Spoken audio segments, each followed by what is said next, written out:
तो डॉक्टर साहब क्या हाल है? बढ़िया तो है ना? अरे हाँ हाँ जज साहब, हम तो बढ़िया है। आप भी बढ़िया है ना? अरे डॉक्टर साहब, महसूस तो हो रहा है कि हम बढ़िया हैं। बाकी तो जांच करवाएंगे तब न पता चलेगा बढ़िया है कि नहीं। हम अपना जांच करवाएंगे, आपका अस्पताल में तो कीजिएगा। अरे जज साहब, एक बार हुक्म तो कीजिए। आपका घर पर आकर जांच करेंगे, वो भी फ्री में। अच्छा, फ्री में कहा करोगे रे? हम तुम्हारा रिश्तेदार है क्या? दोस्ती करना चाहते हो ताकि फिर तुम जैसे बोलो वैसे हम करें? हाँ? अरे नहीं नहीं जज साहब, ऐसा कोई बात नहीं है। बस आपका इज्जत करते हैं दिल से, इसीलिए ऐसा बोल रहे थे। अच्छा अच्छा, तुम हमारा इज्जत करता है, करना भी चाहिए। काहे कि हम ईमानदार जज है ना, ईमानदार लोग का इज्जत करना भी चाहिए। चोर चुआर लोग का इज्जत करोगे तो तरक्की मिलेगा, हमारा इज्जत करोगे तो हम आशीर्वाद देंगे। अच्छा ये बताओ, ये लड़का जो खड़ा है इसको जानते हो तुम? हो सकता है जज साहब जानते हो, काहे कि हम दिन भर में काफी लोग से मिलते हैं। अब उतना चेहरा याद थोड़ी ना रख पाएंगे। अच्छा अच्छा, एक बात बताओ तो, तुम इलाज सही से करते हो? ऑपरेशन जो करते हो सही से करते हो कि गलती हो जाता है तुमसे कभी कभी, या फिर किसी से पूछ के करते हो? अरे क्या बात कर रहे हैं जज साहब, इतना बड़ा हॉस्पिटल का हम डॉक्टर हैं, वो भी सबसे बड़ा डॉक्टर। आज तक हमसे एक भी गलती नहीं हुआ है, सारा केस सक्सेस गया है। और जहाँ तक बात है पूछने की, तो लोग हमसे पूछने आता है, हम नहीं।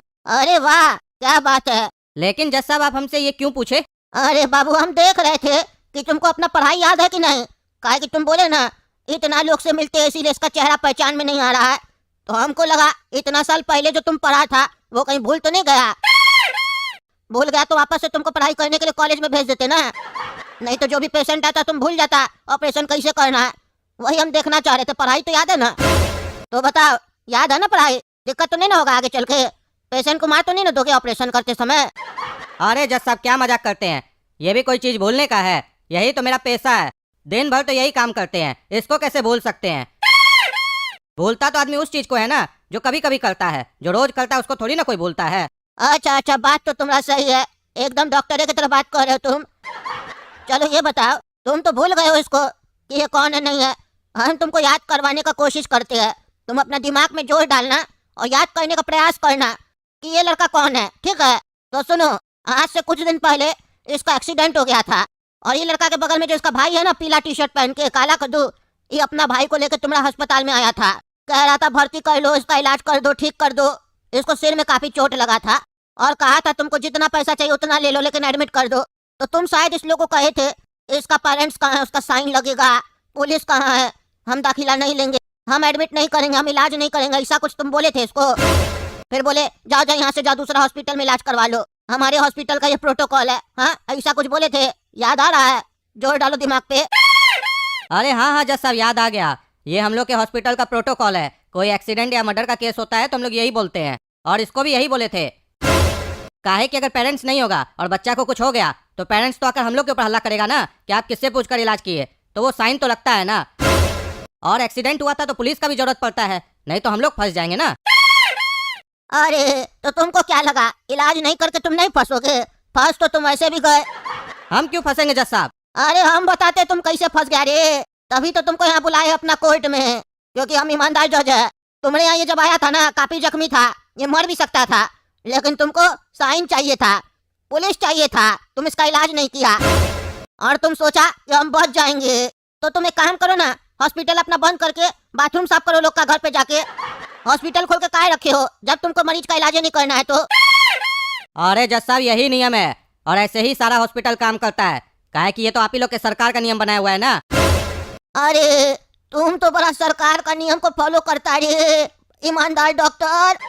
सारा सरकार का नियम को फॉलो करता है तुम, बताओ। हाँ, सरकार तो काफी नियम बनाया है रे कि दवाई कंपनी से गिफ्ट लेके कमीशन लेके उसका नाम नहीं लिखना है, कमाया हुआ पैसा पे पूरा टैक्स देना है। मरीज लोग को जो तुम लोग उल्टा सीधा दवा देते हो, ठग लेते हो, 20,000 का ऑपरेशन 2 लाख रुपया में करते हो, ये सब इलीगल होता है। जो तुम लोग बड़ा बड़ा बीमारी का नाम बता के करते हो, ये सब भी नहीं करना चाहिए सरकार का नियम के हिसाब से, लेकिन वो सब भी करते हो तुम लोग। तभी तो इतना लंबा चौड़ा बिल्डिंग बना के रखे हो, बोलते हो 5 स्टार हॉस्पिटल है। हाँ, 5 स्टार जैसा कमरा देते हैं, वाह। 50,000 रुपया एक दिन का भाड़ा, लग्जरी ट्रीटमेंट, वाह ईमानदार डॉक्टर। मजाक करता है कोर्ट में आके हमारे साथ, मजाक। हम मजाक करेंगे ना तो हंसते हंसते तुमको मार देंगे, फांसी का सजा सुना देंगे, समझा रे? गद्दूपुर का सरकार तो चोर है, उसके साथ मिलकर तुम लोग ये सब करते हो। इसके जगह कोई नेता का बच्चा होता तब तुम्हारा प्रोटोकॉल नीचे से घुस जाता रे। हाँ, तब तो इलाज कर देते। इसी जगह तुम्हारा घर का कोई होता, तुम्हारा पत्नी होता, फिर तुम क्या करता? पुलिस बुलाता रे। हाँ, अरे जज साहब, ऊपर बैठकर नीचे वाला पर आरोप लगाना तो बहुत आसान है और गलती निकालना भी बहुत आसान है। अभी आप ही के सामने कोई नेता आ जाए और बोल दे हमारा बच्चा को छोड़ दो, माफ कर दो, आपको भी करना पड़ेगा, नहीं तो आपको कहां से कहां पहुंचा देगा आपको पता भी नहीं चलेगा। आपके पास क्या है? 2 बॉडीगार्ड। उस लोग के पास कितना गुंडा होता है पता है ना आपको? बिना पैसा वाला भी और पैसा वाला भी, बहुत गुंडा होता है उस लोग के पास। अंधभक्त सब भी होता है। क्या बोला रे तुम? हाँ, क्या बोला? नेता आ जाएगा अपना बेटा के लिए बोलेगा छोड़ दो तो हम छोड़ देंगे? तुमको अभी हम एक टीजर दिखाते हैं, देखना। कैदूपुर का सबसे बड़ा नेता कौन है? टकला नेता। देखो यहाँ पे बैठा है मनहूस कहीं का। ये कोर्ट आदेश देती है कि इस टकला को ले जाके लॉकअप में 600 डंडा मारा जाए पिछवाड़ा में, और मार मार के चटनी बना दिया जाए, और इलाज करवाने के लिए इसी का अस्पताल में ले जाया जाए जहाँ पे ये इसका माँ बाप का साइन मांगेगा। इसका माँ बाप तो है नहीं, हमको पता है, मर चुका है। लाना रे अपना माँ बाप, साइन करवा के इलाज करवाना। अरे क्या बकवास कर रहे हो जज साहब, क्या बोल रहे हैं? अरे चुप तुम रे इंस्पेक्टर, ले जाओ साले को, ले जाओ। हमको धमकी दे रहा था कोर्ट में, ले जाओ टकला को। और एक मिनट रुको, एक मिनट रुको, तुम क्या बोल रहा था रे साले? हाँ, क्या बोल रहा था रे अनपढ़ डॉक्टर? कि हम नेता से डर जाएंगे? देखा हमारा ईमानदारी, नेता को ही सजा सुना दिए। नेता का बच्चा होता तो उसको गोलियां मार देते। तुम्हारा आने से पहले एमएलए का बेटी को भी सजा दी है, समझा साले? आज तुमको भी सजा सुना रहे हैं। तुम्हारा सजा तो स्पेशल होगा। जज साहब, आप कानून को हाथ में ले रहे हैं। आपके पास जितना ताकत है उतना ही इस्तेमाल कीजिए, उससे ज्यादा नहीं। अरे हाँ हाँ, मेरे पास जितना ताकत है हम उतना ही इस्तेमाल करेंगे, उससे अधिक हम कर भी नहीं पाएंगे। हम अपना ताकत दिखाते हैं तुमको, बाद में तुमको जो करना कर लेना। करने लायक छोड़ेंगे हम तुमको तब ना तुम करेगा रे। अब देखो हमारा ईमानदारी। तुम क्या सोचे हर बार की तरह हमको गधा जज मिलेगा जो फैसला नहीं कर पाएगा, पैसा खा के बैठा होगा? तुम इस बार गलती कर बैठा रे। ईमानदार जज का कोर्ट में आया है, ईमानदार जज के साथ हम गुस्सा वाला जज भी है। अब हमारा गुस्सा निकल रहा है, देखो हम गुस्सा में तुम्हारे साथ क्या करेंगे। रे दरोगा, ले चलो इसको बाहर, ले चलो। और सुनो, ले जाके गाड़ी से ठोक दो साले को, और टांग हाथ तोड़ दो, चीप दो पूरा, और ले जाओ इसका अस्पताल में। अब बिना साइन करवाए इसका इलाज मत करवाना, समझे? और साइन भी इसका माँ बाप का करवाना। और सुनो, और एक्सीडेंट के 2 घंटे के बाद इसको ले जाना जब ये बेहोश हो चुका हो, और फिर तुम इसका अस्पताल में ये भी कह देना पहले हम आएंगे वापस बाजार से सब्जी रोटी खा के, फिर देखेंगे, फिर इलाज करना, समझा? जाओ जाओ, एकदम निकलो यहाँ से इसको लेके, और जो बोले वो करना। होना चाहिए इस लोग के साथ, तब इस लोग को पता चलेगा। सिर्फ सजा देने से कुछ नहीं होगा। जब तक प्रैक्टिकल ये लोग भी नहीं देखेगा ना, उस दर्द को समझेगा नहीं, तब तक इस लोग को समझ में नहीं आएगा। मांस करेंगे अभी सबको हम, इस लोग को अंदर से दर्द दिखाएंगे, तब समझ में आएगा। देखते हैं साला कौन नहीं इलाज करेगा सही से। डॉक्टर पढ़ लिया है तो बड़का बड़का खाली बिल्डिंग बनाएगा। हाँ, साला सब मजाक करके रखा है। अरे जज साहब, छोटा मोटा आदमी को सजा सुनाना तो आसान है, उसको सुनाइए ना। जब हम जैसा लोग पढ़ाई करने जाता है डॉक्टरी का, तो वहाँ डोनेशन के नाम पर करोड़ों रुपया लेता है, तभी ना हम लोग को भी पैसा कमाना पड़ता है। अगर पढ़ाई अच्छे से मिले, आसानी से मिले और कम पैसा में मिले, तो हम लोग भी ये सब काम क्यों करें? वहाँ कुछ नहीं बोल पाइएगा, बोलिएगा तो आपका भी आवाज बंद कर देगा, समझे? अरे वाह रे गरीब बच्चा, गरीब डॉक्टर, कितना गरीब है रे तुम। कहता है हम जैसा छोटा आदमी को खाली कुछ कर सकते हैं। तुम छोटा आदमी है रे। हाँ, 5 मंजिल बड़ा तुम्हारा हॉस्पिटल है, सब खबर है हमको। और तुम्हारा हॉस्पिटल का पर डे का रेवेन्यू कितना है? 2 करोड़ रुपया। एक नॉर्मल ऑपरेशन का तुम 4 लाख रुपया लेते हो, सब खबर है हमको बेटा। नॉर्मल व्यक्ति है तुम, गरीब। पीछे में 4 लात मारेंगे ना जोर से, सारा तुम्हारा गरीबी निकल जाएगा, समझा? और हमको भी पता है सबके सब चोर है साले, लेकिन हमारे पास अभी तक केस नहीं आया। तुम्हारा केस आया, तुमको बांस किए ना, उस लोग का भी केस आने दो, फिर इंस्टीट्यूट क्या उसका पिछवाड़ा बंद कर देंगे जो ऐसा काम करेगा। अभी तुम हमारा गुस्सा देखा नहीं है, देख रहा है ना गुस्सा धीरे धीरे निकल रहा है, इसीलिए गुस्सा दिलाओ मत। साला सब तुम लोग धंधा बना के रखा है।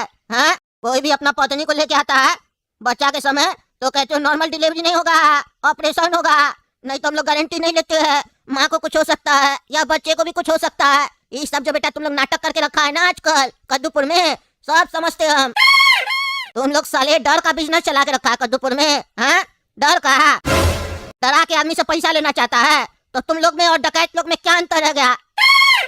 वो लोग भी बंदूक दिखा के पैसा ले लेता है, तुम लोग बिना बंदूक दिखाए पैसा ले लेता है, कहता अंदर रूम में ले जाके मार देंगे, पैसा भी तुमसे लेंगे, रूम में ले जाके मार देंगे। 1-2 केस कर दोगे, लोग डर जाएगा, भय लगेगा। हाँ, ऑपरेशन होना चाहिए, नॉर्मल डिलीवरी नहीं होगा। पहले तो लगता होता ही नहीं था साले, मजाक बना के रखा है तुम लोग। हाँ, करो इसका एक्सीडेंट, मुंह क्या देखता रहता होगा, जाओ। और ये सब करने के बाद तुम वापस आना हमारा घर पे हमको इन्फॉर्म करने के लिए कि सही से काम किए कि नहीं हमरा, ठीक है ना बेटा गोरा कद्दू? तुम्हारा बदला हम ले लिए, अब तो खुश है ना तुम? जो तुम्हारे साथ हुआ वो तो नहीं टाल सकते हैं, लेकिन हम तुमको न्याय दिलाने का पूरा कोशिश किए। आज समझ गए जज साहब कि कद्दूपुर में कोई तो है जो जनता को न्याय दिला सकता है, और वो आप हैं। आप जैसा जज अगर हो जाए ना हर जगह, तो कहीं की भी जनता को कभी कोई तकलीफ नहीं होगा, और अगर तकलीफ होगा तो जो उसको तकलीफ पहुंचाया है उसको सजा प्रॉपर मिलेगा। जब तक आप जैसा लोग बैठा है तब तक न्याय का जीत होगा। धन्यवाद जज साहब। जज साहब जैसा आप बोले थे वैसा हम काम कर दिए। डॉक्टर का एक्सीडेंट कर दिए। डॉक्टर रो रहा था, कह रहा था मेरा बिना साइन किए मेरा इलाज करवा दो। हम उसका इलाज नहीं करवाए, तरफ तरफ के बेचारा मर गया। अरे बेचारा क्या होता है, मर गया तो बढ़िया है। एक गधा चला गया कद्दूपुर से, ऐसा गधा लोग के लिए यहाँ जगह भी नहीं है। अच्छा जज साहब आप हमको बुलाए थे, अगर काम हो गया तो हम जा सकते हैं या कोई और काम है? अरे ज्यादा काम नहीं है बेटा। रे बाबू सुनो। अरे कमिश्नर साहब आप यहाँ क्या कर रहे हैं? अरे हम ही बुलाए इनको। सुनिए ना कमिश्नर साहब, इसको पकड़ के भीतर कीजिए और इसका वर्दी ले लीजिए, ये वर्दी में रहने के लायक नहीं है। अरे क्या हुआ जज साहब, हम क्या किए? अरे तुम क्या किए जैसे लगता है तुमको पता ही नहीं है रे। हाँ दरोगा है तो कुछ भी कर लेगा। वो लड़का का जो एक्सीडेंट हुआ था तो तुम एमएलए की बेटी के खिलाफ एफआईआर का नहीं दर्ज किया रे? हाँ तुम उससे साइन करवा के भेज देता था। क्या ड्रामा चल रहा था? साइन करती थी और चली जाती थी। हाँ नाटक बना के रखा रे। वो तो लड़का लोग केस फाइल किया फिर कोर्ट में आके, तब ना केस खोला। तुम तो दबाने के चक्कर में था रे। तुम क्या सोच रहा था? हम भूल गए, तब से तुमसे हम काम करवा रहे थे तो तुम तो मन में खुश था। हमको जज साहब भूल गए। हम तो तुमको लास्ट में सजा देने वाले थे, इसीलिए तो जानबूझ के तुमसे एक गलती भी करवाए, डॉक्टर का एक्सीडेंट करवाए। कानून में ऐसा कहीं लिखा है कि जज साहब ऐसा सजा सुना सकता है? वो तो फांसी दे सकता है, उम्र कैद दे सकता है, लेकिन हम ऐसा सजा दिए और तुम फॉलो भी कर लिया रे। तुम कानून का किताब नहीं पढ़ा है, ऐसे पुलिस वाला बन गया रे। हम कुछ भी बोलेंगे तुम कर देगा। इससे यही पता चलता है तुम लोग बड़ा लोग के कहने पे कुछ भी कर देते हो। हाँ अपना कोई ड्यूटी नहीं है तुम लोग का। हाँ चाहे हम बोले या कोई भी बोले, कानून के बाहर हम लोग बोलेंगे तो तुम उसको फॉलो नहीं करोगे, विरोध करोगे। लेकिन तुम विरोध नहीं किए क्योंकि तुमको लग रहा था हम तुमको छोड़ देंगे, तुम हमारा काम करोगे, तो इसीलिए ना, या अपने नौकरी का डर था। हम भी जानबूझ के तुमसे ही एक्सीडेंट करवाए, क्योंकि एक गलत काम तो तुम किए थे एफआईआर दर्ज नहीं करके, दूसरा भी तुमसे ही करवा दिए। डॉक्टर को भी सीधा किए, तुमको भी सीधा कर है। जाइए जाइए कमिश्नर साहब ले जाइए, हम थक गए बोल बोल के, हमको सोना है। ले जाइए इसको। देख लिए ना दोस्तों, ऐसे सजा दिया जाता है जैसे हम देते हैं। कद्दूपुर में हम बांस कर देंगे सबको, बता रहे हैं। कद्दूपुर में हमको पूरा नियंत्रण चाहिए, क्राइम फ्री कद्दूपुर चाहिए हमको। भले उसके लिए थोड़ा बहुत हमको भी क्राइम करवाना पड़े, लेकिन जब सीधी उंगली से घी नहीं निकलेगा तो उंगली टेढ़ा करना पड़ेगा। लोहा को लोहा ही काट सकता है, बांस कर देंगे हम सबको। चलिए तब तक आप लोग कद्दू जोक चैनल को सब्सक्राइब कीजिए, वीडियो लाइक कीजिए, ज्यादा से ज्यादा शेयर कीजिए और कमेंट करके बताइए क्या हमारा न्याय सही था या गलत था।